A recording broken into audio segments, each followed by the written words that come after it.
Yes, so my people, I greet the house, I greet everybody. You see all these things when we say they happen for our country. Sometimes we go call the say na our household enemy, na it be the problem when we be say we get. And now we, now be the now be the problem. Now we they cause the problem when we dey face today. Because e get this video when I see this video of this our brother when he explain the things when they happen for our state, the show of shame when e just pass for our state, so the way our people take treat all these foreigners wey we see for here, and that thing no good for us to hear, because every one of us we know how our brothers and sisters when e dey outside Nigeria, how they take dey make their effort to make sure say our state dey better. Upon yet the brothers and sisters wey we live for house, they no know the feeling, because you know say sometimes we dey always dey call them landlord, because they think say as they dey there so na there na be the end of life. They no know say at least where life dey e still dey, because all wetin they know, they like to live in that kind darkness wey they dey, so they no wan comot for inside darkness. When our brothers and sisters dem dey comot to make sure say at least people wey dey house they go get joy. But where I no go like, I no go too much take time, take much of your time. I go put the video here now when this our brother when he take explain how everything and exactly the way when it is when e dey go on for our country, na so he explain am. Please abeg, if you watch this video finish, make you help us share am, and if today na be the first time wey you dey see our video, make you like the page, make all of us now make we sit down, make we hear wetin this our brother talk. Na exactly the same point and wetin dey pain us, that is the way he explain it, and that is exactly what every one of us are feeling.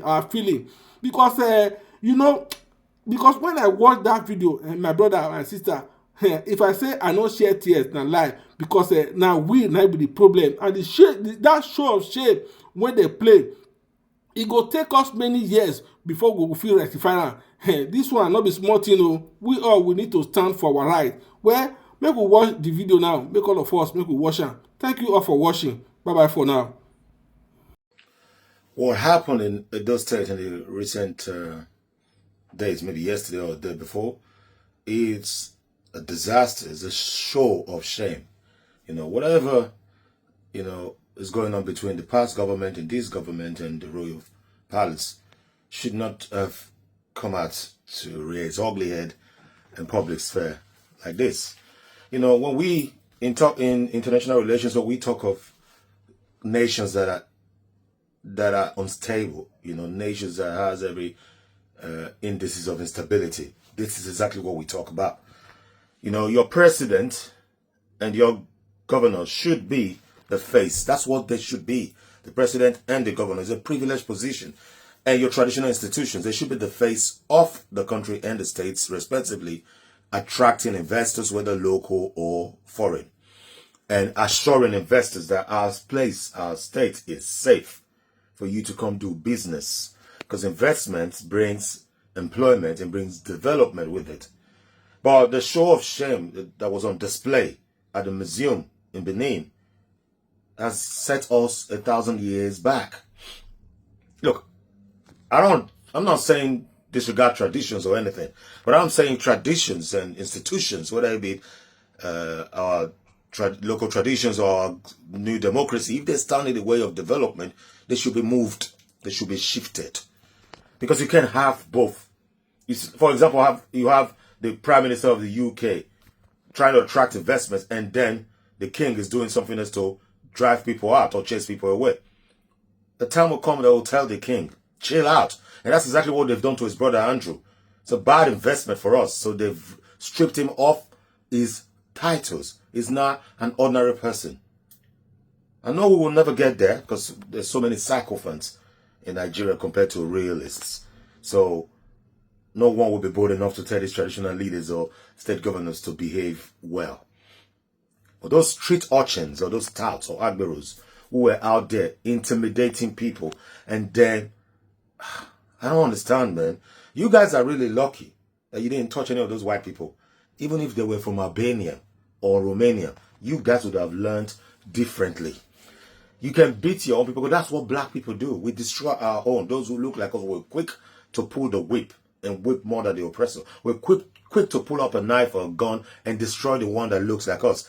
Outsiders never destroys us. It's us. The Judas is within. The enemy of us is within. Yesterday, all of you were shouting. One idiot in the crowd said, "Our Oba is the second God." I'm like, you should be ashamed. I thought the Oba was your first God. Another one said, "Oba got talk about this, that," and the other one was calling Oba's name and cursing. None of you were intimidating the black people around there. None of you were bold enough to touch the Oyibo.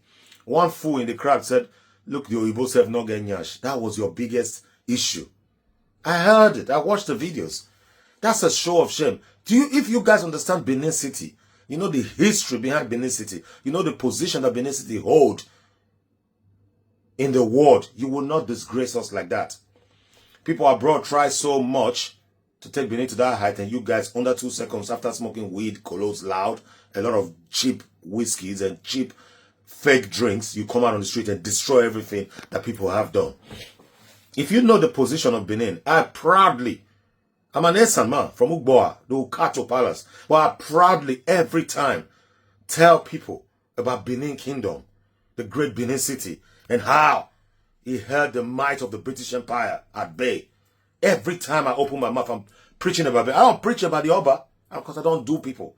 I preach about the Benin tradition, the Benin institution, because it's bigger than any Oba. It was there before the Oba, President Oba came. So our Benin Kingdom is not about the current king or his son after him. No, the Benin Kingdom is the Benin Kingdom, just like the British Kingdom is bigger than the Windsors. The Benin Kingdom is bigger than every one of us. When I tell white people here that I'm from the Benin Kingdom, I start talking about Benin, they open their mouth like that.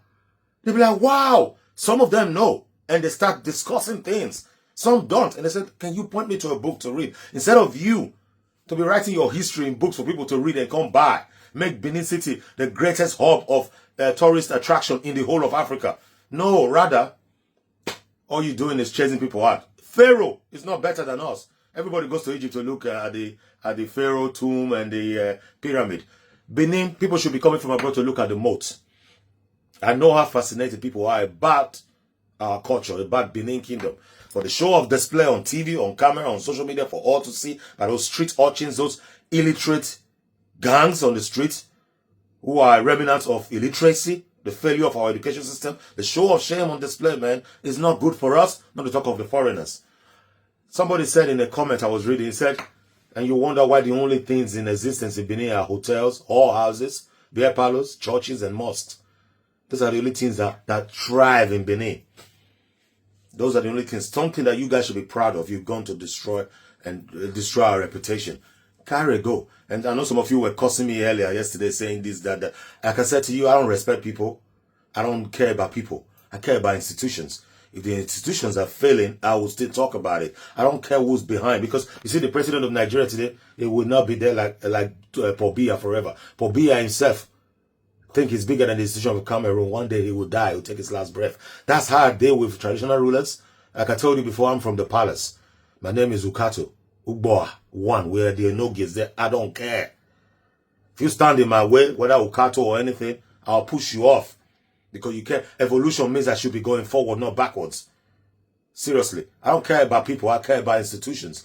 I care about the Benin Kingdom, what it represents in the whole world.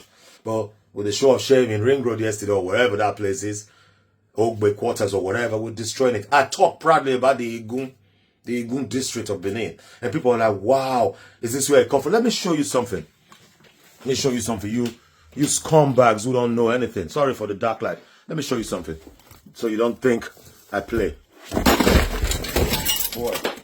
Yeah, sorry, I just scattered my whole book. You see that? That's the British Museum. It was written by Dan Hicks.